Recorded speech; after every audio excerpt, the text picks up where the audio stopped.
Don't judge a book by its cover. A lady in a faded gingham dress and her husband, dressed in a homespun threadbare suit, stepped off the train in Boston and walked timidly without an appointment into the Harvard University president's outer office. The secretary could tell in a moment that such backwoods, country hicks had no business at Harvard and probably didn't even deserve to be in Cambridge. "We want to see the president," the man said softly. "He'll be busy all day," the secretary snapped. "We'll wait," the lady replied. For hours the secretary ignored them, hoping that the couple would finally become discouraged and go away. They didn't, and the secretary grew frustrated and finally decided to disturb the president, even though it was a chore she always regretted. "Maybe if you see them for a few minutes, they'll leave," she said to him. He sighed in exasperation and nodded. Someone of his importance obviously didn't have the time to spend with them, but he detested gingham dresses and homespun suits cluttering up his outer office. The president, stern-faced and with dignity, strutted toward the couple. The lady told him, "We had a son who attended Harvard for 1 year.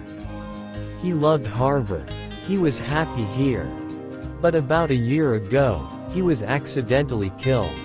My husband and I would like to erect a memorial to him, somewhere on campus." The president wasn't touched. He was shocked.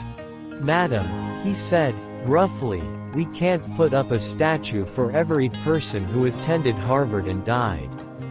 If we did, this place would look like a cemetery." "Oh, no," the lady explained quickly. "We don't want to erect a statue. We thought we would like to give a building to Harvard." The president rolled his eyes. He glanced at the gingham dress and homespun suit, and then exclaimed, "A building? Do you have any earthly idea how much a building costs? We have over $7.5 million in the physical buildings here at Harvard." For a moment the lady was silent. The president was pleased. Maybe he could get rid of them now. The lady turned to her husband and said quietly, "Is that all it costs to start a university? Why don't we just start our own?" Her husband nodded. The president's face wilted in confusion and bewilderment. Mr. and Mrs. Leland Stanford got up and walked away, traveling to Palo Alto, California, where they established the university that bears their name, Stanford University, a memorial to a son that Harvard no longer cared about. You can easily judge the character of others by how they treat those who they think can do nothing.